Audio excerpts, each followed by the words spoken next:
What is up, everybody? Welcome back to another edition of the Everything College Basketball Podcast, episode 205. I'm, of course, your host, Josh Burton. Joining me again today in the year 2025, which is crazy. We are already in 2025. Where the hell did 2024 go? But I'm joined again by my teammates, Michael DeRosa, Coach Scott Perry. Gentlemen, I'm being dead serious. I feel like every year, maybe it's because I'm getting older, right? Because I'm 35. I'm about to be 36 this year. Please. It feels Please, shut the hell up with your bullshit, you 35. So here's the funny thing. I was watching New Year's. It was the old Dick Clark one, the one that they still do. And one of the songs came on that was something, the line in the song was about, like, I'd rather be in I remember back when I was in my 1998 Chevrolet. And I looked at Amanda and I was like, man, it feels like 98 still like yesterday to me. I remember being 98 watching wrestling and watch Kentucky win the title and Green Bay. 98 feels like yesterday. Now we're in 2025. Where the hell did the time go? So just so you know, you and I are DeRosa years apart. I know.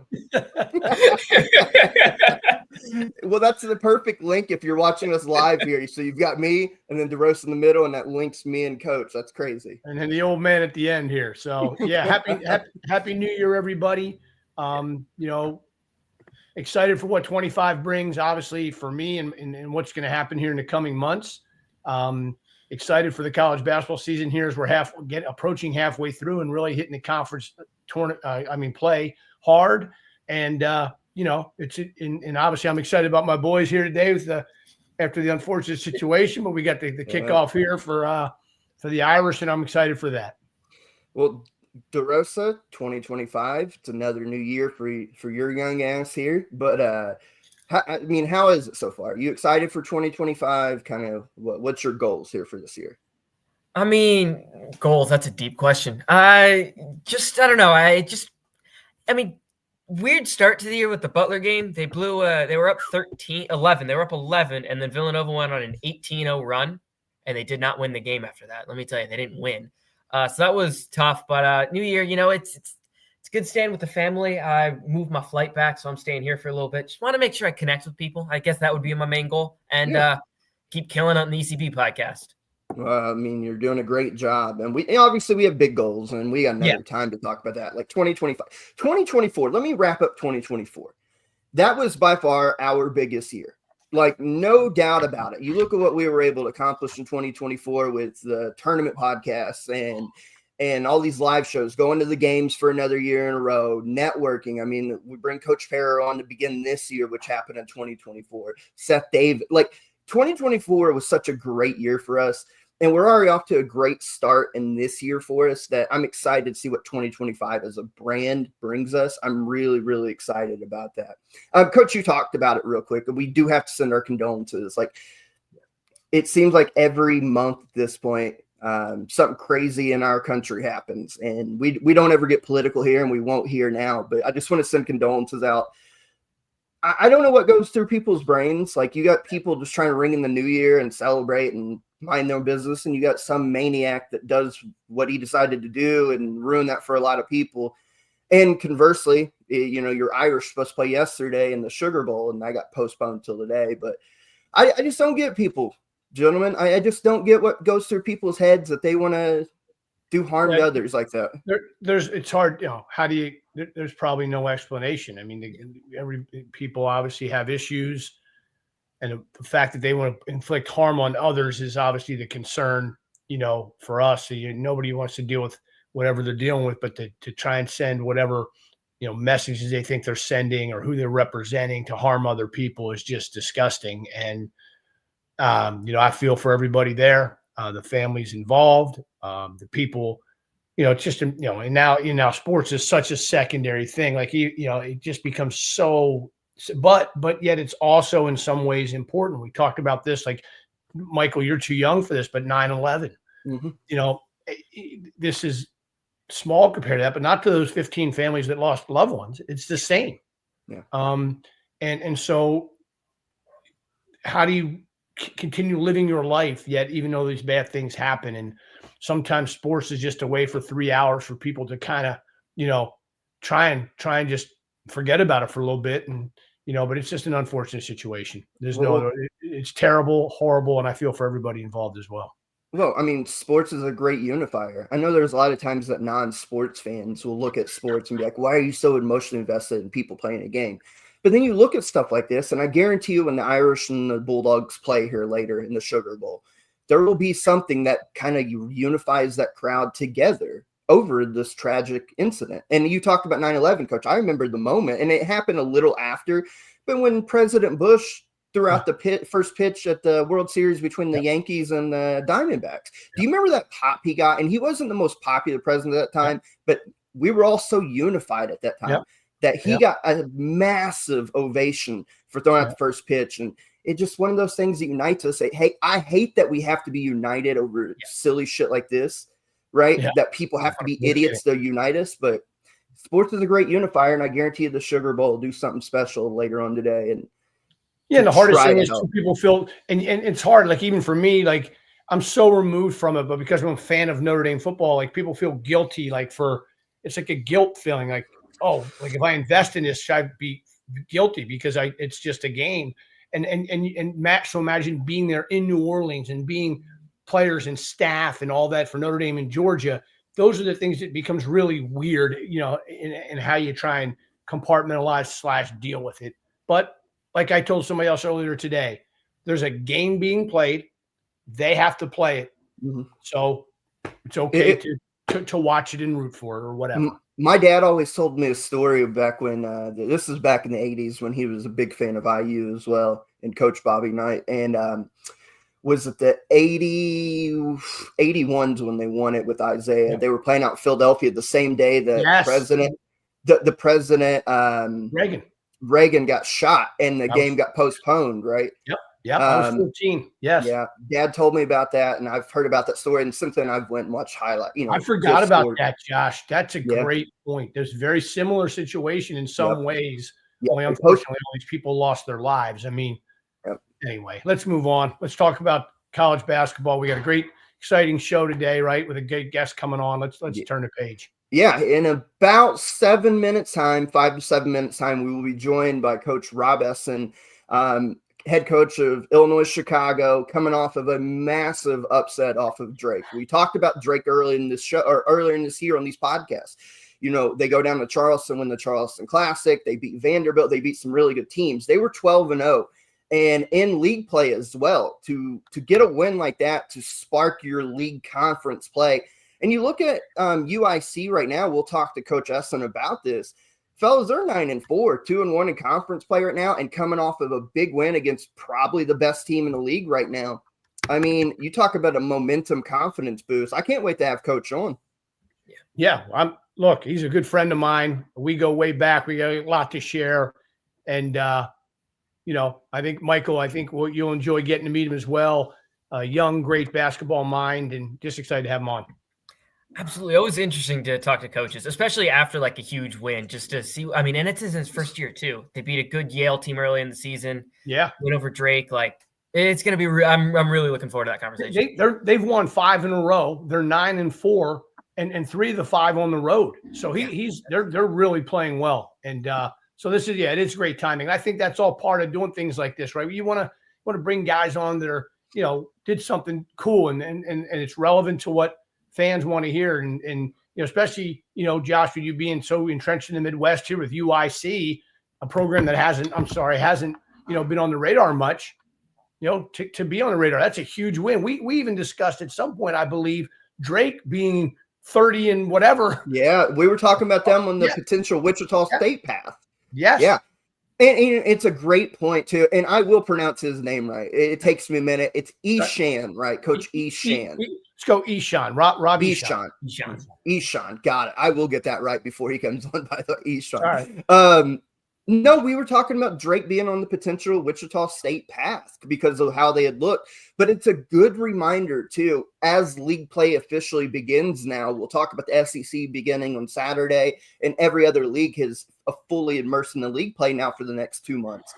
You just never know. On any given night, if you don't come ready to play. And the funny thing is, Drake's best player, Bennett Sturts, gave him 30. But they got no help from anybody else. If you don't come ready as a team every single night, Coach, you can talk about this ad nauseum. that you can get picked off by teams you're not expecting, especially on the road. Yeah, and Rob and I are going to go in depth about that for the listeners. Kind of what that looks like when you pull off a victory like this. Now, granted, I'm anxious to talk to him about it because I'm sure his team, expected to win, or that's the belief he had. But I want to hear his approach to it. We'll get into that. But similar to us last year when we won at Memphis, right?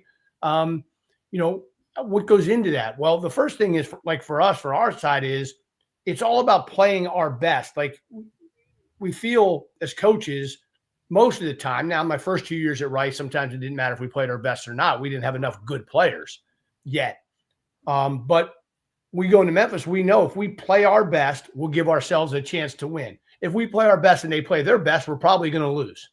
But we played very well. They did not play well, and we ended up, holding on there at the end and getting a big win. So I'll be anxious to hear Rob's take on what his mindset was with his team and kind of what the group feeling was with the staff going into the approach. Yeah, I mean, Michael, I will be interested to kind of hear that philosophy behind it of prepping for a game like this. But again, that's a huge win, man. Like, to knock off what we think is the best team in the Valley, which will probably be a one-bid league if we're being honest. I don't know if they'll get a second bid in there, maybe, but they've put themselves in a good spot for moving forward down the year because they are rolling right now. I think if someone knocks off Drake in the Missouri Valley tournament, assuming Drake continues this level of play, which we have no indication they won't, as a really good team, I think they could get 2 bids. But yeah, you mentioned it's probably one bid league. But even so, in your first year, going out there, beating a team like Drake and 9-4 in the season shows there is something to build at the program. And I think that's a huge message, especially because UIC hasn't been great the last couple of years since they've come into the Missouri Valley. And there's some momentum coming now. Yeah. Well, also, too, I know, Michael, you talked about the Yale victory. They get this Drake one, but they also played Northwestern away. They played a road game at Northwestern, and they only lost by 9. So this is clearly a competitive team in Coach Eshan's first year. And again, I'm excited to talk to him about kind of these building blocks. There's still a lot of season to go, but I mean, I think if you're them, man, you got to be feeling good about the potential of maybe they can get to like 18, 19, 20 wins, and then you see what happens. Yeah. And what's the reward? I think they go to Belmont Saturday. Their next couple, they're on the road the next few. They got Belmont, Missouri State. Then they are home for a couple games. Bradley, Murray State.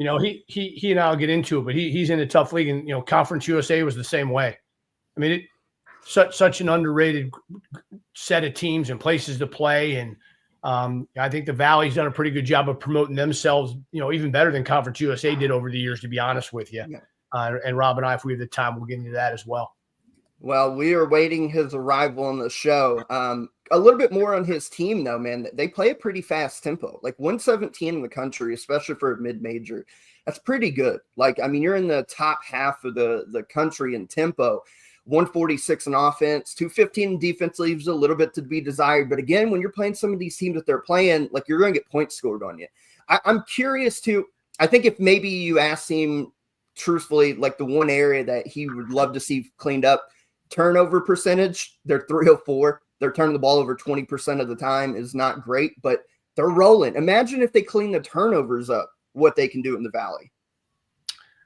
It's such a huge part of it, right? I mean, and that's in any sport, you watch these football games and you just can't turn the ball over at a high rate. You just can't. It is just a killer in football and basketball for sure. And the stats show it. And usually the wins and losses will then follow depending on how good you are protecting the ball versus how good or how bad you are at being loose with it. It just determines so much in these games. And is a factor. You're right. If they cut that down, and by the way, in the basketball, it doesn't need to be cut down a lot. Just get yourself 1 or 2 extra possessions, right? Yeah. And if it's 2 extra possessions and you can score on one of them, that's 2 or 3 more points. It's the difference between a couple wins. All right. Well, it looks like he is here. We'll see. He doesn't have video, but hopefully the audio works. So without further ado, we are now pleased to be joined by the man who just led his UIC Flames to a win over previously undefeated Drake. Their first win over Drake as a program since the year 2000. We're happy to bring on with us head coach Rob Eshan. Coach, can you hear us? Yes. Can you hear me? Yeah, you were fine. We were worried the no video that maybe you couldn't hear us, but as long as you can hear us, we are golden. How are you today coming off? I mean, we've talked about in this podcast already this year. Drake looks like one of the better mid-majors in the country. They win the Charleston Classic. They beat Vanderbilt. They have a really good resume built up, and they have one of the better mid-major players in the country in Bennett Sturts. To get a win like that, especially in league play, on your home building, has to be such a rallying factor right now. You guys are on a roll right now, too, having won 5 in a row. Talk to us about that win over Drake. Yeah, great win from the program, Josh. And so can you guys not see me? We cannot see you, but as long as we can hear you, we're okay. It's saying my mic is on and I can see you guys, or my camera's on and I can see you guys. Well, yeah. Let me try one more time. Now, here, let me try. What about now? No, it's purple. Yeah, just we hear your voice, which is fine. If we can't get the camera figured out, it's okay. Okay, I can see you guys, which is weird. So, no, it was pretty, awesome win for our team and for our program, and it just kind of played out where obviously Drake's been having just this magical season. Ben McCollum, I've kind of joked, like, in the coaching profession, Coach Parra knows this, like it's kind of like Phil Jackson in the last the last year or so, the way, obviously with all the success and he's had and the reputation he's built. So it was a great win for us. Our team, as you mentioned, has been playing well. It's hard to win 3 games in a row, let alone 12. So I think at some point, they were probably ripe to be beat, and timing probably played a little bit into it. But I also think, like, our guys, we've been playing better and better the last couple of games, a lot of confidence. And, when you take over a job like UIC and you're looking to build excitement and build a fan base and really build a program, obviously a win like this and the notoriety, I think will hopefully go a long way in helping do all that. Rob, what's up, man? Good to see you, Coach. I was trying to think the last time we played each other. I think you beat us by 30 my last year. I'm too old to remember that. At home, which was not good. I'm too old to remember that. Yeah. But no, how you doing? Good to see you, Scott. I'm doing good, man. I'm doing good. Happy New Year. And, you and I, we go way back, and it's been a great friendship. And I've been really just, something obviously that you had gone through at UAB. I went through last spring. You were there for me. And then I was so, like, just generally thrilled, obviously, that I hope that when you got the job, and now to see what you're doing is just, it helps. Like, when your friends are doing well, like Mike's doing well at Penn State, and he's a friend of the show too, and you're doing well. And through like this, it really helps guys like me, as it did you when you were sitting out. And so just happy to see it. And one thing I want to talk to you and want the listeners to kind of walk us through.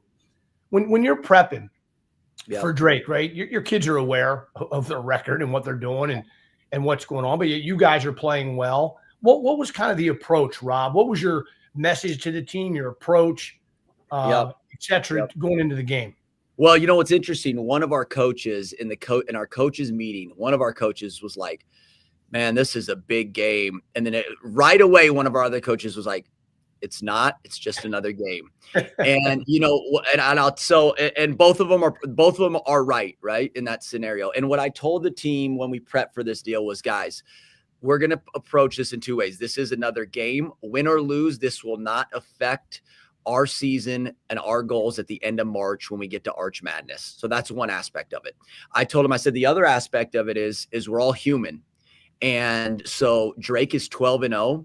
And you can go through a college basketball season or a career and never get an opportunity in January to play an undefeated team. Actually, and then I told the team my last year at UAB, I don't know, you probably don't remember this, Scott, but we beat Duquesne in December when they were 11-0. And they were one of the 4 last unbeaten. So I had done that as a head coach. And then when we were at Maryland, we beat Carolina one year when they were 18-0, number 1 in the country at Carolina. So, I told them some of those stories that, hey, I've been in these games and we're going to approach it like that. But we're human. And this is a big game. It's a great opportunity. The circumstances have provided us with an opportunity that, again, sometimes you don't get in a season or even a career. So I think we tried to, keep the big picture in mind, but also, get the guys juiced up like, hey, you're playing one of the best teams in the country right now. Let's go let it rip. Well, Going that's off awesome. what Coach Para asked, your group got down 8 pretty early in the second half, entering the media timeout. Then it was 10, like almost the next play, I believe Drake goes down and scores. What's that conversation like to get your guys back in the game, to prepare them to go on the run they did, where your guys end up making the next 7 field goals and end up taking the lead pretty quickly thereafter? Well, Michael, what's been a good or bad, depending on how you look at it, it's been a trend. I mean, we were down 12 at Illinois State, came back and won. We were down at 8 against Little Rock and came back and won. So in a good way, I think we have been in these situations. I'm going to tell the team today going forward, like, hey, we can't keep doing this. Like, at some point you got it. You can't get down 10 and then decide we're about to turn it up. So there's some good and bad, but I think the biggest thing is I've learned through this season with this guys, we were down 8-0 to start the game against Yale too. And we came back obviously and won. Is let's just do what we do. The way we play, we feel like can lead to runs. Let's, when we do get down, we talked about that around Thanksgiving. When we do get down, we really got to dial in defensively. We probably got to take better shots. Okay. We got to be a little bit more conscious of shot selection. And we've just kind of proven to ourselves that we can come back. And to our guys' credit, they never panic. I mean, like we were pretty calm, like, hey, let's just keep doing what we're doing. And we made some shots and got right back in the game pretty quickly. Well, go ahead, Josh. I was just getting ready to say, that sounds a lot like my Wildcats. Man, we can't keep getting down. We can't keep getting down, but then they come back and win. So I'm going to go ahead and draw the comparison there between USC and Kentucky. I'll just go ahead and do that. He can't help it, Rob. I love it. No, I mean, it's obligatory. I've done this for 7 years now. I have to bring Kentucky up in every podcast. They make it. No, but in all seriousness, though, when you play a team like Drake, we've talked about preparation and stuff, and I mentioned Bennett Sturts a little bit. He gave them 30. When he's scoring like that, despite how good you guys are playing once you got down 10, to Michael's point, 7 straight field goals to take the lead. When a kid like that is scoring, is there a part of you that's just like, man, it's just maybe it's not our day when he's that hot? Well, there was one play in the game when we were down like 6 or 7 in that time that Michael was talking about, and we had guarded him pretty well for the possession. And I don't know, you guys probably didn't see it. He made it a behind the back, no look pass. I did see that actually. I did. I went back and rewatched it. I saw it. And I thought to myself, like, wow. Like, I was like, that was an unbelievable basketball play. But you know what? I'll give coach, our assistant coach, Kevin Devitt, I'll give him credit. Scott knows him. He was with me at UAB. Our game plan was to take out Mascari. So we really kind of talked about, like, Sturts we know is the head of the snake, but if we can limit Mascari and make him try to take more twos and not get hot from 3, that we thought it was a better chance to win. And in the Valpo game, Valpo played him close. Mascari didn't get many looks at all. So our scheme played a little bit into him getting going, but I do tip my hat to him. And I mean, he had 25 with 8 minutes to go or something. And I'm thinking to myself, man, he might get to 40. I think also the way they play, I mean, he played 40 minutes. We tried to run him around on defense a little bit. I think maybe he got tired. He missed a couple shots, short at the end, which could have played a part in it. But he's a tremendous player. And this is an amazing stat. He's only been out of the game. He's only been out of play for 2 minutes in 13 games. Crazy. So that's amazing. And there's the slowest playing team in the country, which obviously helps and allows that. But I was telling the guys, if the kid can maintain this for the next 6 weeks, he's probably an NBA player. And he might be anyways, but it'll be interesting to see, can he physically maintain playing 40 minutes, ball in his hand and doing what he's been doing. It's been incredible to watch. All right. So obviously we want to talk about the huge win, and that's why I wanted to have you on, and you deserve it. Turn the page here a little bit, kind of big picture stuff, Rob, because, you and I have this similar, right? I'm in this setting now that you were in. So we understand this weird area we were in, right? Yeah. And now, you're back as a head coach, and which you deserve to be, and probably should have never left. But that's for another podcast and story. But what makes this version of you better than that one? I'm gonna give you guys a random funny quote that is there's a lot to this, and I've used this with our team, but there's a saying I learned from a mentor of mine that they can't kill you when you're already dead. Love it. And my approach, Scott, in a weird way, has been totally like that. And I think going through what I went through, at UAB, similar to what you went through, you have to, it makes you kind of surrender to the outcome, that there's so much you can't control.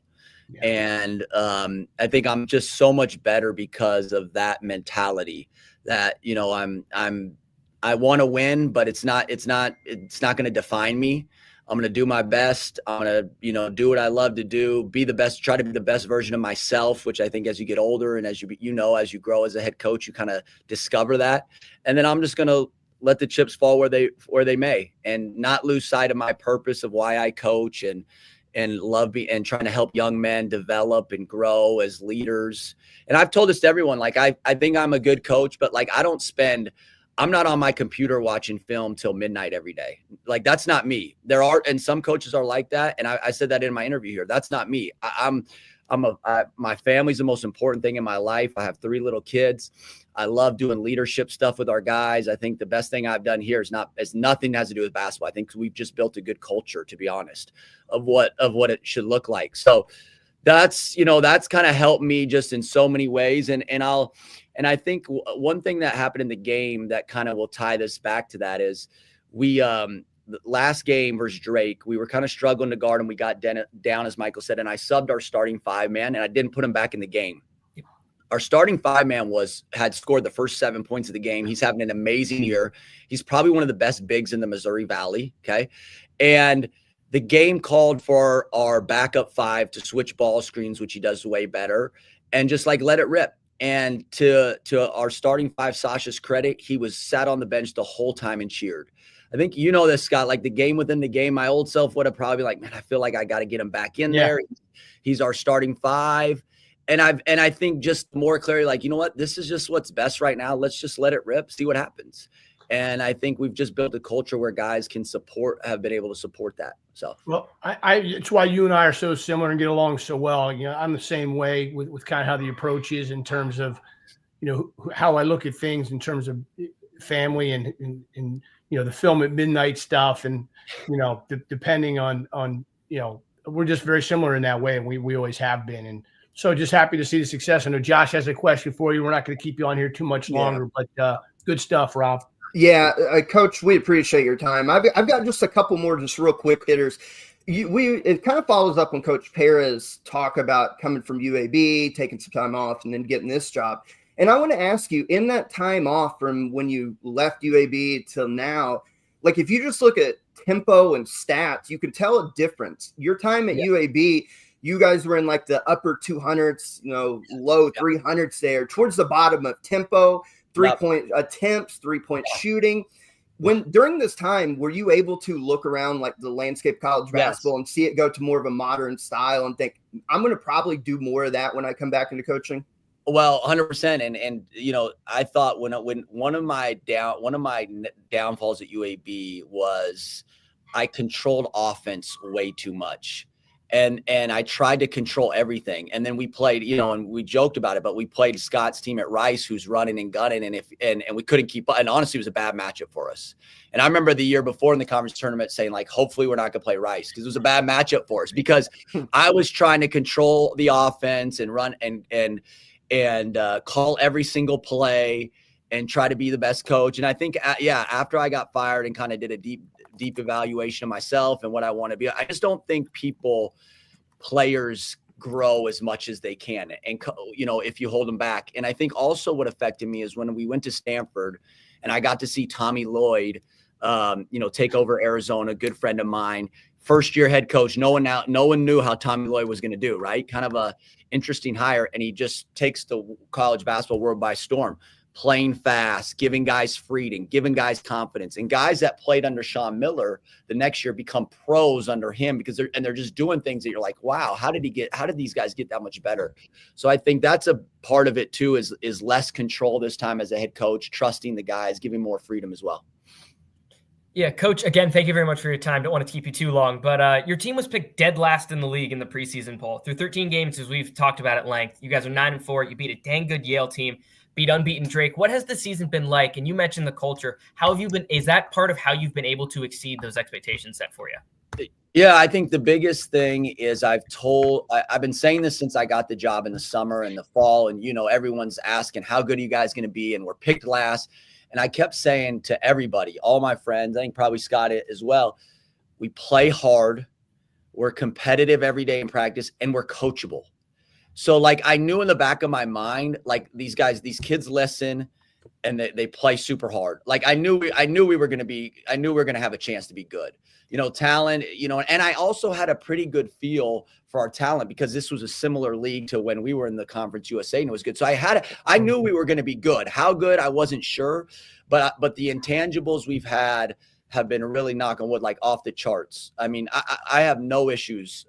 Guys on the end of the bench are happy. They're young guys are cheering for older guys. I mean, it's like and that's rare in college basketball right now. And I think you could bottle that up, you'd be worth about $10 million. Exactly. Yeah. So, hey, we're gonna wrap up here, man. I know you got to go. I just want to, before Josh closes it, just say thanks. Obviously, I'm following every game, and now you got a group of new fans that'll be following you every game. Yeah. And then when you win another big one here later in the year, come back and join us, will you? Anytime you guys, anytime. Anytime you want me, just let me know. It's good to see you, Scott, and I'm thinking about you as well, and so much respect for you, and I hope you're enjoying this time because it doesn't last forever sometimes. So enjoy it right now. I appreciate you, man. All right, guys. Coach, we appreciate you, and we will definitely take you back up on your offer. Good luck the rest of the way in the Valley, and hey, keep on the way. You're well on the way right now to at least some kind of postseason bid in your first year. So keep it up, and we will keep in contact with you. Ladies and gentlemen, Coach Rob Eshawn of the University of Illinois Chicago Flames. Coach, we appreciate you very much. Thanks, guys. Have a good one. That was awesome. You know what I really appreciate, Coach, and you know this about me. I appreciate honesty. Like I like cutting through the BS a lot, and the fact that when I asked him about when your time off, did you look at yourself in the mirror? Did you look at the landscape? Did you change? Because there's evidence so far that tempo's up, 3-point shooting's up, like they're playing a more modern game. And I love the fact that he's like, absolutely. Like I looked at, like he even mentioned you and your Rice teams, and like we got to be more modern in the approach. And I appreciate that because there's a lot of people a lot of coaches that's been in this game for a long time that are so stuck in their ways. We win this way, we do it my way. And he admitted, hey, I was too controlling of the offense. I have to back off a little bit and let these guys play. And you see the success. I appreciate that answer. Yeah, well, and real quick, go ahead, Coach. I'm sorry. People ask me all the time. One of the and you guys have a little bit too. In a lot of conversations with friends in the neighborhood or high school friends of mine or just lifelong friends or that aren't in the game, who are the good guys, right? Like everybody wants to, I'm telling you right now, that guy is elite. I mean, he is elite human being. Rob is just one of the great guys in the game. So he's so easy to root for because there's not a bad bone in his body. Competitive as hell. Yes. Great leader, but just a great person.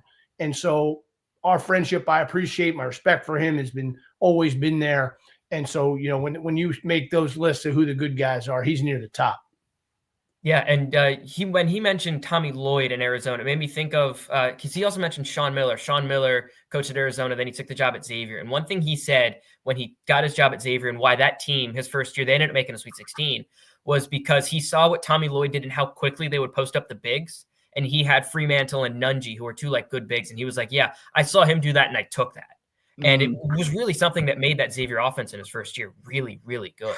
They were able to get down the court quickly. Nunji would post up. They'd get a mismatch, and it would be an easy bucket. So I thought that was really interesting, too, just drawing the connections. I love it. And Coach is going to be the same way. When Coach is back on the sidelines and leading a team again here very soon, Coach, you'll do the same thing. Like, because we've already talked about the software a lot, how much more basketball you've got to watch because you're not coaching this year. And you'll do the same thing. You'll look around college basketball and be like, oh, yeah, we can do that. And I love it. And I appreciate the honesty. Hey, we have some games we want to talk about. We previewed back on Sunday. Let's get through these because we have such a big weekend coming up that I want to spend a little bit more time on that. But I titled this episode 205, Country Roads Take Me Home, because I told you guys referencing former co-host, original co-host on here, and one of my best friends, Tyler Cook, I told you guys that he hates playing West Virginia as a Kansas fan because they always are kind of that bogey team. And we talked about, no DeVries. They didn't have, what is his name? Hansberry. Hansberry, yeah. Hansberry. They're down two of their best players, and they go into Phog Allen against all odds, and they played amazing to win 62-61. Almost blew it late, but they held on. They got a foul call. Javon Small, we have talked about him since the Battle for Atlantis. That dude needs to be in discussion for one of the best point guards in the nation. He has been phenomenal. And when they get Tucker DeVries back, West Virginia is looking every bit of an NCAA tournament team and maybe a threat to win a game or two. This is a really tough team. And to go into Phog Allen, West Virginia's first ever win inside Phog Allen. Great win for Darren DeVries' program at West Virginia. Yeah, rank it for me as wins in the biggest wins of the season. Yeah, I would agree. Oh, my God. They got in. They had travel issues. Yep. It was an afternoon tip. 2 of their starting 5 are not playing, and they're playing at Kansas. Yep. It might be the best win of the year. We've got to shout out. They didn't have, we've talked about DeVries, they didn't have Hansberry, but how about the play of 6'11" senior center Eduardo Andre? 15 points, 6 rebounds, 3 assists, 4 blocks going against Hunter Dickinson. He held Hunter to 10 points. 10 points. A dude that's like not spoken of like glowingly as like Javon Small and Tucker and all these other players. He went in against arguably the best center in college basketball and pretty much shut him down from his normal game. And it allowed West Virginia to play physical. It allowed them to play inside out. And then when you're able to stop Dickinson, it puts all the pressure on Kansas's guards. And we've talked about this. I'm worried about Kansas's offense, DeRosa. If they can't get Zeke Mayo going, and if AJ Storr and Riley Griffin has not been good this year so far, and David Coit as well, if they don't get Zeke Mayo going, where's the points coming from? Yeah, so on that point, Kansas, one thing they do offensively is they don't draw a ton of fouls, and they also don't shoot a ton of threes. So they play this like interesting style where they're getting to the rim, but like playing a lot inside the arc. They're not shooting a lot, but their offense doesn't have that explosive, like take it to the next level. You look away, you look back 2 minutes later, they're on a 12-0 run. They just don't have that element of them. I think I'm going to turn this light off. That's better. But one thing in this game, and you mentioned with Eduardo Andre, in the game where West Virginia played Georgetown, he played Thomas Sorber really tough. That was a guy I was really impressed with in that game. So it didn't surprise me that he looked really good against Dickinson. But also, one last thing I thought was really interesting in this game, and you guys mentioned Javon Small. He is awesome. He was a guy whose stats at Oklahoma State I thought last year were kind of empty calories. Wrong. Dead wrong. He is amazing. He has been excellent. And one thing that was really interesting in this game was they'd run a lot of middle ball screens. Kansas would hard hedge. Then they would just immediately go the other way, rescreen. Dickinson would be out of position, and they just kind of cooked. That's why Andre got a lot of those lobs, or Small would find a way to make a play. Yeah. That was a really impressive performance, and this West Virginia team, I was dead wrong about. They are damn good. They're a top 25 team, and they've been getting votes since Battle for Atlantis. I voted for them the last couple weeks. They've not got a lot. I would imagine this week they'll be closer to top 25, if not top 25. They're 10-2, 1-0 in Big 12 play. And, Coach, they led 38-20 was their biggest lead. They were up 18. How about this for a stat? Kansas never led at home against a wounded West Virginia team. It's the win of the year so far. Yeah, down your 2 top players, or 2 of your top 3, and go in, you dominate Kansas. And Kansas, to their credit, did rally. They got this game close. They got it within striking distance.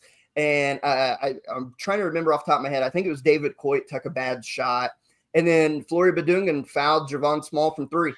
Yep. I mean, you got to feel bad for the freshman. He's right here in Indiana from Kokomo. Play from Small, though, was so crafty. Like, my God. Got him up in the air, went into him, yeah.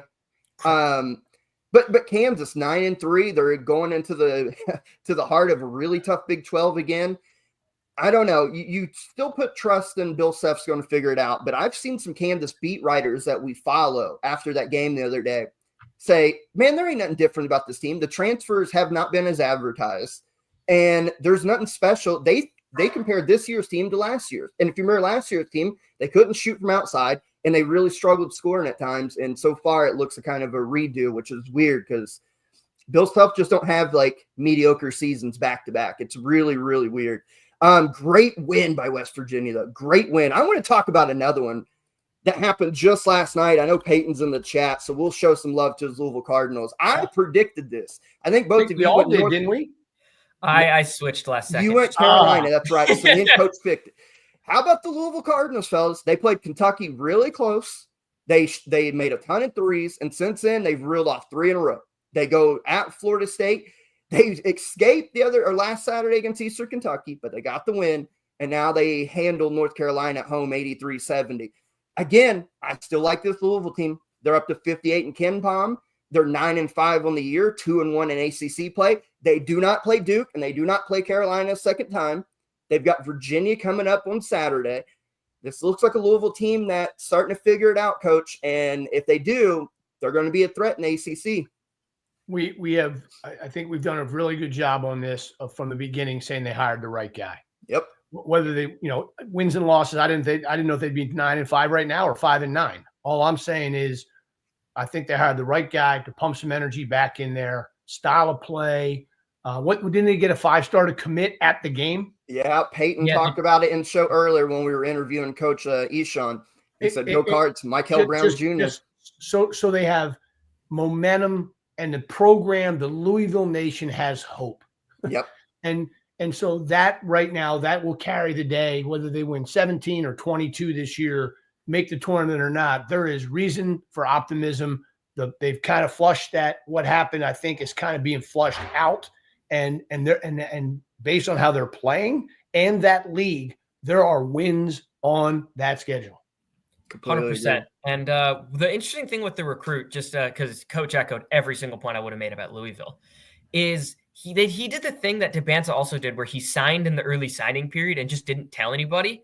And then the way they announced it was they put together an edit, like a social media edit of video, and they put it on the video board.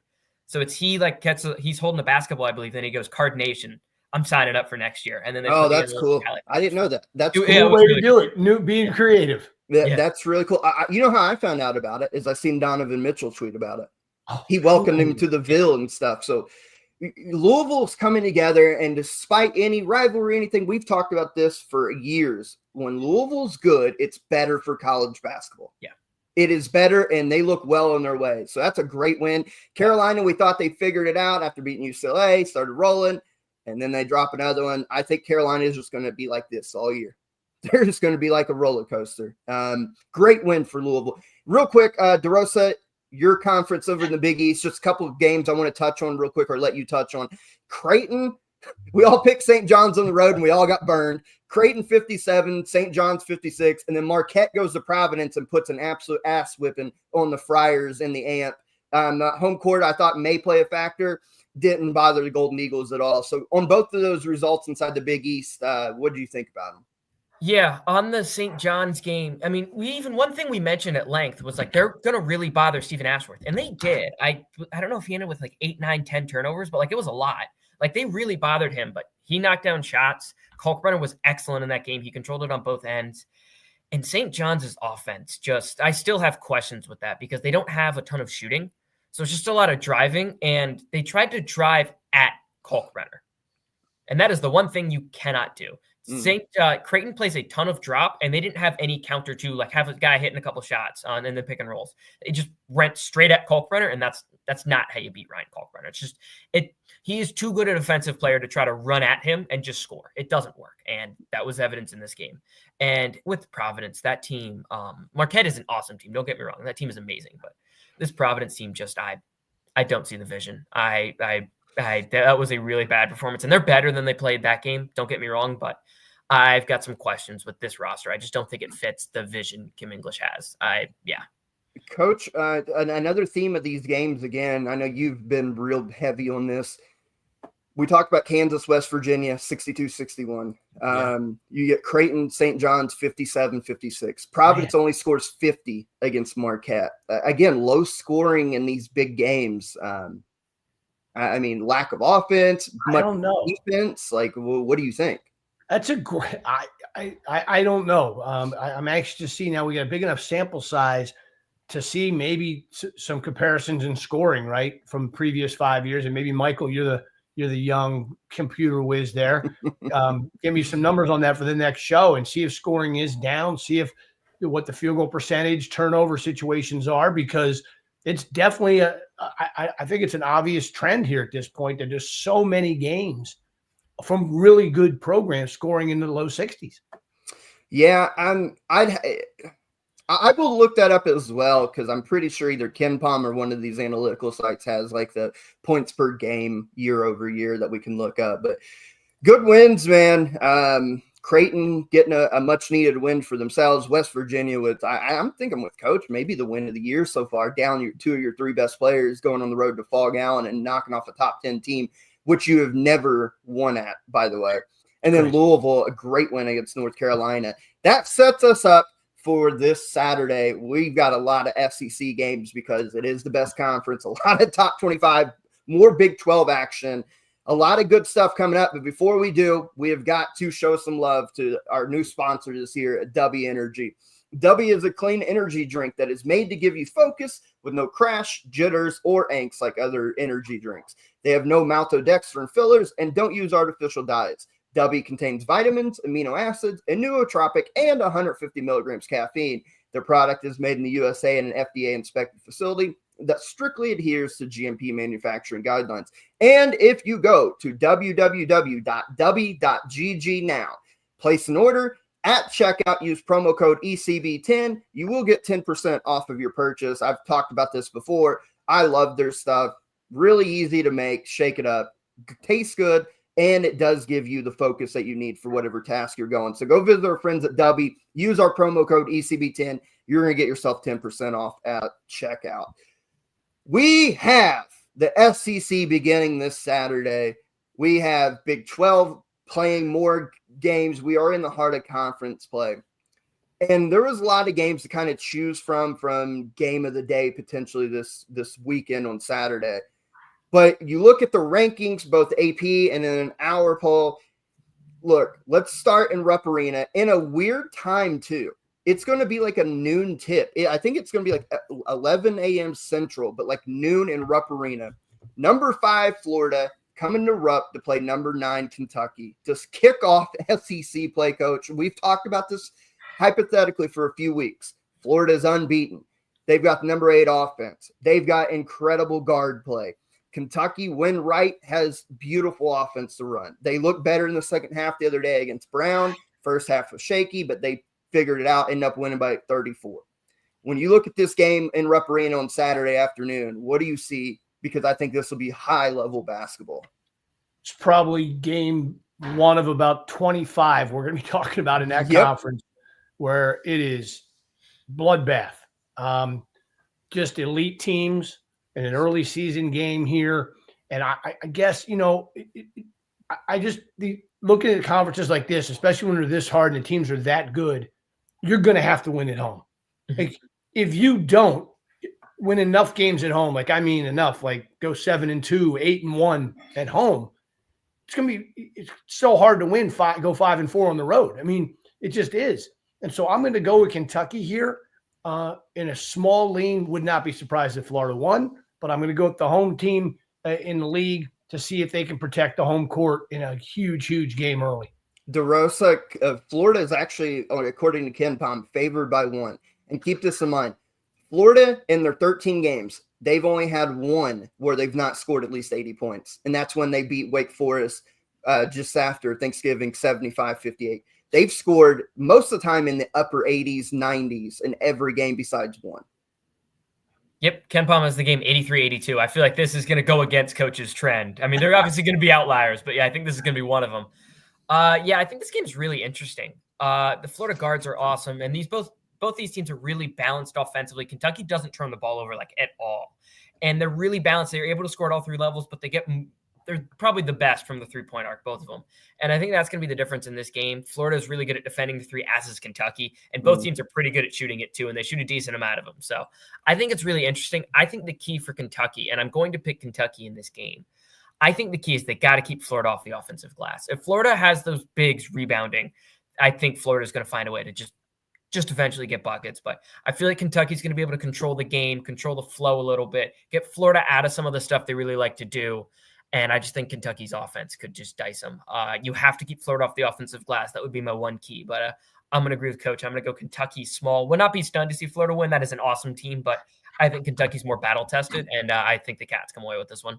Well, you mentioned some really good points. Offensive rebounding, Florida's third. They are top 20 defensively. They're third in effective field goal defense right now. They are also really good at limiting assists on made field goals, which Kentucky thrives on in that offense with all the zoom actions and handoffs and all that. Here's my concern. And second half against Brown, that looked more like Kentucky we'd kind of got used to. But against a team like Florida who scores so proficiently with these guards, Walter Clayton came into Rupp last year when they beat Kentucky and dropped like 28 in overtime to beat them.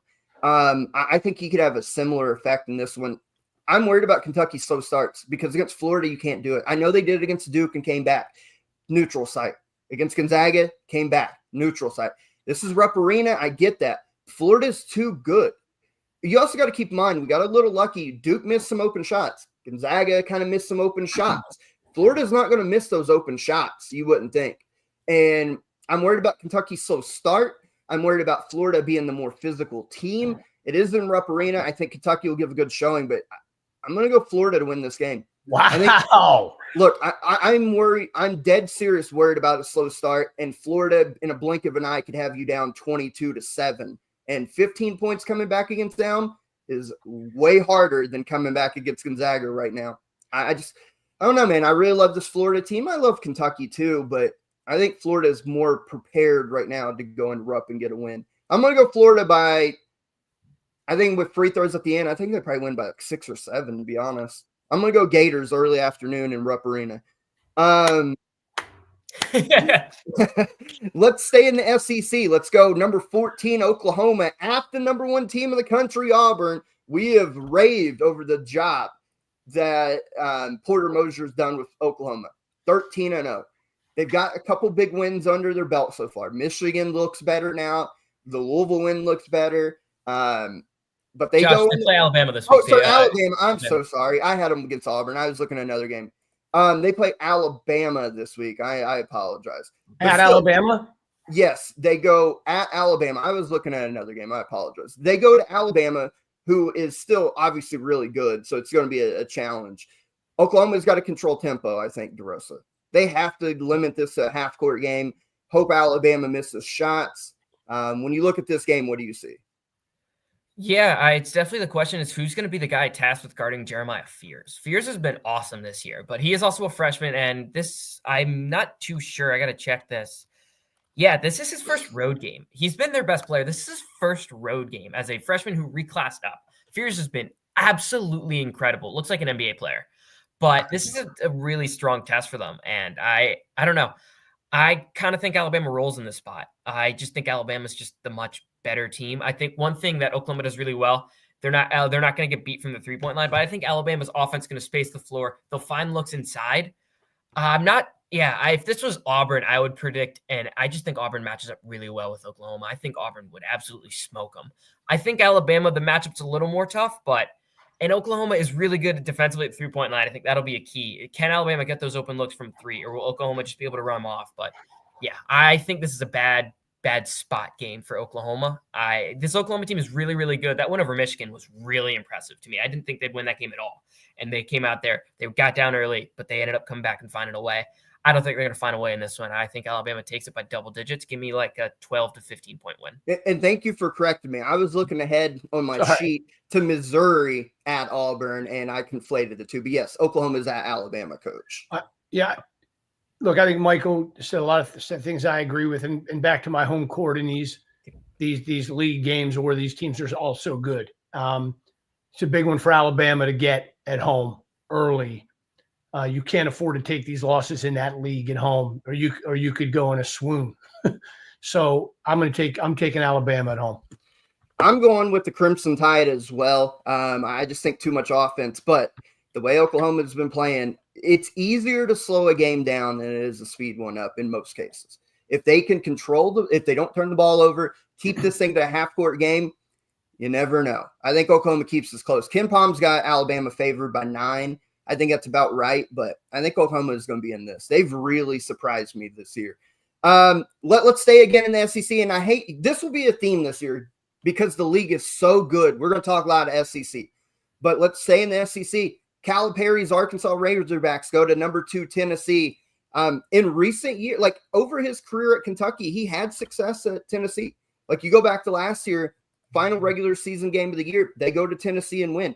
His Razorbacks, to their credit, as much as I've said that, boring and all whatever, they're 11-2. Their only losses came against a good Baylor team and a good Illinois team on neutral floors. Now, they've only got one big win, and that's Michigan, who looks like a really good win, but they are playing much better, gentlemen. And they go to Tennessee, though, that suffocating defense. Their offense looks a lot better.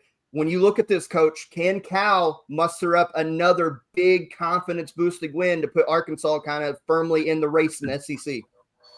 I did the Gator chomp. I don't know if I can sing Rocky Top, but I'm going to say that Cal's in trouble. I just think this Tennessee team's better, and they're at home. So I'll take Tennessee Vols. If Cal gets this win, boy, would that be impressive early start. But I'm going to take Tennessee. DeRosa? Yeah.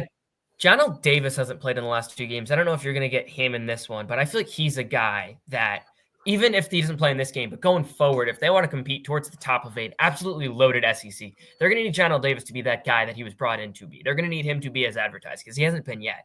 I mean, if we're looking at some of the other FAU transfers, Elijah Martin at Florida is excellent. Vlad Golden, great. Nick Boyd is doing really well at San Diego State that's a really impressive San Diego State team. John L. Davis is the one guy that hasn't performed up to those expectations yet. They're going to need him too. But yeah, I got Tennessee in this one. And you mentioned the Cal's success at Tennessee. I think that's interesting, and that's definitely something I didn't consider just because I don't have the same grasp on the SEC as you do to just remember that from years past. But I just think Tennessee's going to find a way to suffocate them. And I think Thiero will be able to get his, but I just think the rest of the guards will kind of be a nightmare. And Tennessee doesn't give up looks from the 3-point line. They just don't. And if they do, they're really contested. They don't give up good looks from the 3-point line, I should say. They'll give up shot attempts, but you are not getting an open one. And I just think the way Calipari plays, the way those Arkansas teams play, they will take a lot of contested threes. And I just think that plays right into Tennessee's hand. To Cal's credit, he's got this team full of youngsters buying in. They play very tough defense. They're very physical. I think the 2 key matchups, if they were to win this game, how does Boogie Fland, as good as he's been, how does he handle the pressures that Kai Ziegler is going to put on him? It'll be unlike anything he's seen yet through his high school and now in college early days. He won't see anything like that. And then if Big Z is Big Z, he can pull Igor Milicic away from the rim and open up the dribble drive, which Cal loves for his guards. You also got to look at DJ Wagner. What kind of DJ Wagner do you get? Because Jordan Gainey has been playing out of his mind lately. I think this is a really tough matchup. I think this game is going to be played in the mid-60s. I think if one team gets to 71st, they're going to win this game. But I think the more likely score is going to be something like 66 to like 62 because both teams physical, both teams want to get to the rim, and both teams are going to really get after it, physical, kind of chippy game. I'll say Tennessee wins because they're at home, but I won't be shocked if Arkansas clips them. They're starting to impress me a little bit. I'll give them credit there. Let's go to the Big 12. Baylor needing a big win, starting to play a little bit better. At number 3, Iowa State. We know how good the Cyclones have been this year, DeRosa. We've talked about our love for their guards and how they've changed our opinion with their offense this year. They do have dudes who can go score. It's not kind of that boring half court, let's play to 61 type victories. They can get up and down now. Baylor, we've seen them a lot this year. Do they stand a chance going into some Hilton Magic on Saturday? I think they stand a chance, but I'm not going to be picking them. It wouldn't stun me if they win. The way Baylor runs offense a little bit in these last more recent years, it's been a little bit more of the guards just kind of playing a little bit of iso ball. That's kind of been the drawback, especially 2 years back with that team with Adam Flagler that I believe I picked them to go out of the tournament early. I don't remember.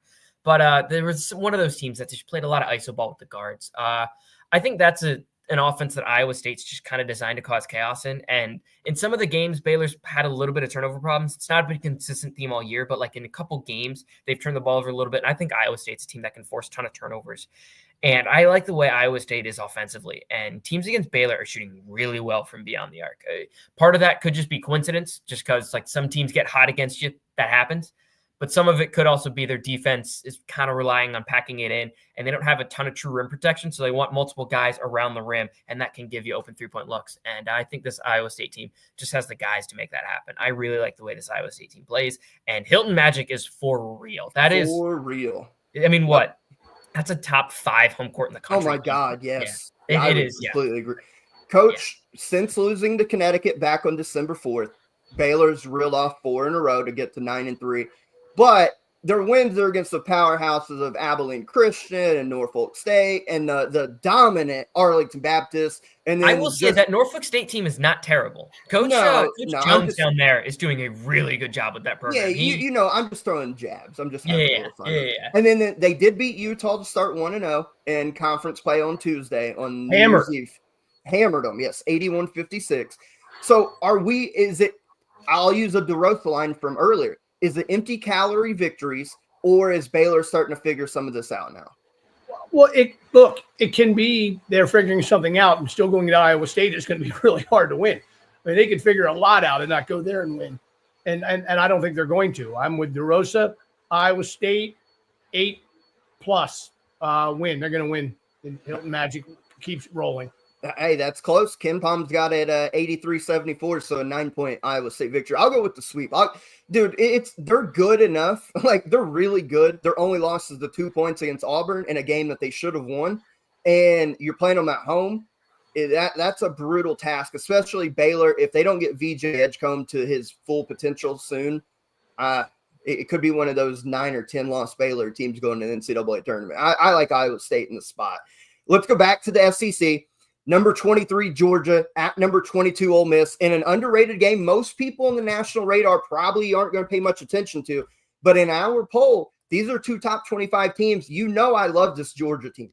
47th in Ken Palm. They've won 7 in a row since losing against Marquette. 12-1 on the year. I think Mike White's a really good coach. And they've got a talented team. ECB alumni Silas Demery Jr. is playing out of his mind right now. Asa Newell is in contention for one of the best freshmen in the country right now. And they've got really good balance. Coach, I love this Georgia team. I'm not completely sold on Ole Miss yet. I know Michael isn't either. I like Georgia going on the road and getting a win here. I'm going to do something I don't usually do. I'm going to pick the road team here too. I got burned on St. John's, so did we all. But it was a 1-point game. But still, I like Georgia too in a close one.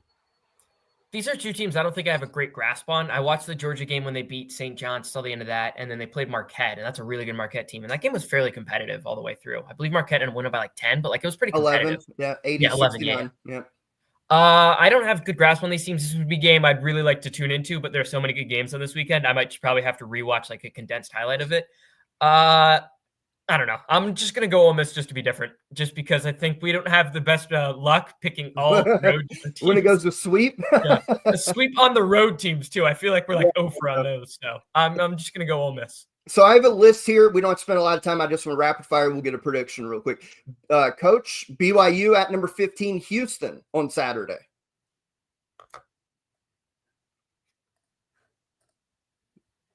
Sorry. I'll be – I don't usually do that, but there's some noise in the background. It's all good. I'll be there live, Houston. Yeah. Houston. Yeah, I think Houston's going to be able to bully BYU off their spots. And BYU in their one road game where Providence took Demin out of the game, and it just kind of took everything out. I think Houston's got guys that can frustrate him. But he's if BYU wins this game, Demin is the guy to watch. He is a stud. Yep. I'm going to Houston as well. It's just unless you're Auburn, you don't go into their home building and win. Number 13, UCLA at Nebraska.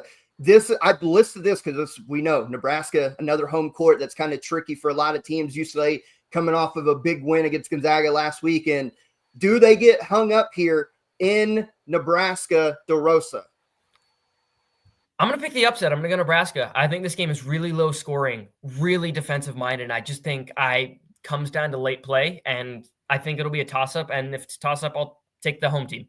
I'm going Nebraska as well, Coach. That's a tough building to play at. You know who I'm going with. I'm sticking with my guy, Mick. So UCLA on the road, 5-point win.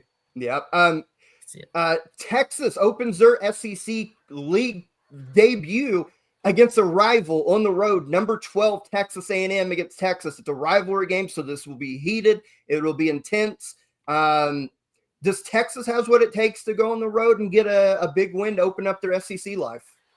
I think it's A&M. I think A&M gets them at home. I saw the Texas team live. Wasn't overly impressed. Obviously, great top whatever pick he's going to be in the first round. He's an amazing player, but they need more pieces around him to go on the road in the SEC against a good team will be hard. I got A&M. A&M for me too. One thing Texas is really excellent at is they're a great shooting team, but I just think A&M is going to find a way to completely muck this game up. They're going to turn them over. They're going to kill them on the offensive glass. I think this game will be ugly, and ugly games favor Texas A&M.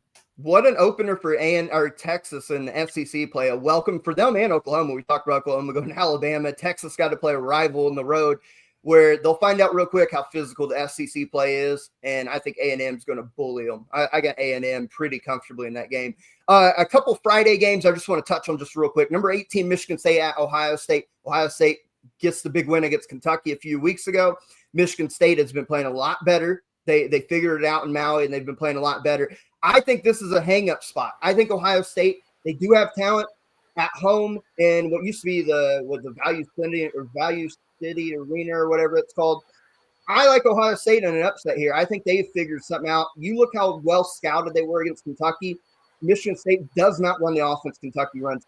As long as Ohio State gets production of guys like Aaron Bradshaw and they can find some of those easier buckets that they found up in Madison Square Garden, I like Ohio State protecting home court and getting a top 25 upset. I do too. I'll go with the Buckeyes on that one. I'm going to go the other way. I'm going to take Michigan State. These are two teams I'm not particularly high on. Michigan State's 20th and Ken Palm, Ohio State's 28th. I would have both those teams lower if I was just doing my rankings. So not a good feel for this game, but I just think Michigan State will find a way. And then also on Friday night, we have another Big East clash here. Creighton, coming off their win against St. John's, goes to Marquette to play the number 7 ranked Golden Eagles on Friday night in a Big East clash. DeRosa, we've talked about Creighton's one team at home, but going on the road, especially against a Marquette team, this seems like a tall task for Creighton. Creighton had 19 turnovers against St. John. Stephen Ashworth had 10 of them. No team has the way the guards defend and the way the guards force turnovers like Marquette. The sixth in turnover percentage, third in steal percentage in the country. They get steals, they get runouts. Marquette's going to find a way to win this game. Marquette wins this game by double digits. I'm with you, Coach. I think Marquette puts a show on and wins something like 91 to 72. I think it's an ass whooping on Friday night. We're unanimous on that one. Take Marquette. Yeah, I think Marquette. All right, let's start rounding out with bank on it. And I was very coy. You guys will love this one. I was very coy about kind of the Arkansas-Tennessee game, and I picked Tennessee, but not so fast, my friend. I'm going with the John Calipari special on Saturday. It's a combined bank on it. I think Arkansas goes into Tennessee and gets the huge top 5 upset win, and I think Kentucky, despite what I said about Florida, I think Kentucky beats Florida on Saturday afternoon. Bank on it. Go ahead, Michael. I like that, Josh. I'm trying to look up and down the slate. Nothing is screaming to me. You see, usually I do these on the spot. You know what? Let's go to the Mountain West. Boise State is a team I picked to be the preseason champion of the Mountain West. Haven't lived up to the expectations I got yet. And San Diego State's coming to town. Boise State's going to get them. I think it's going to be a really, really good game. That's an underrated game. I'll definitely be tuned into it. I think Hart over under 21 points. What you got? Over Dingenhart in that game. If they win. Dingenhart. I thought you said the total over under. I'm like, no. Over under 21 points for him if they're winning that game. I'm going to go under, and we're going to get a really good performance from guard Alvaro Cardenas. He was a guy I was really impressed with doing tape in the offseason. He hasn't shot it as well as I think he's capable of. I think he gets going in this game. I love it. Coach? My bank on it is to see the maturity of this Memphis team go into Florida Atlantic, small favorites, but Memphis by double digits. I love that. Tonight. I love that. We'll keep an eye on that tonight. And then let's round out with shout-outs. Listen, I got to go Javon Small. He's been phenomenal all year. He was terrific. He wins them that game on the road against Kansas. He has been tremendous, and he's going to be one of the big reasons why West Virginia is dancing in March. Shout out Jordan Mason. We didn't get to talk to Coach Eshawn about it, but Jordan Mason 17 points off the bench for the UIC Flames in the upset against Drake, and he hit timely shot after timely shot and made plays down the stretch when they got down 10. That was a big performance in a big game. So shout out Jordan Mason, guard from UIC Flames. And then my other one, stay in the mid-majors. Trey Robinson drops 26 points, 8 rebounds, and a win over Purdue Fort Wayne, which is one of the favorites in the Horizon League in overtime. Northern Kentucky wins 69-68. Trey Robinson is a name if Northern Kentucky does get back to the NCAA tournament, one of those kind of mid-major names to keep an eye on. That kid is phenomenal, and that's a great win for Darren Horns Norse to kind of kick off Horizon League play. Keep an eye on Northern Kentucky in that league. My first one's going to go to a kid named Camp Wagner for Indiana State, one of my ex-players. 20 points last night, a tough overtime loss, but hit a 3 to send it.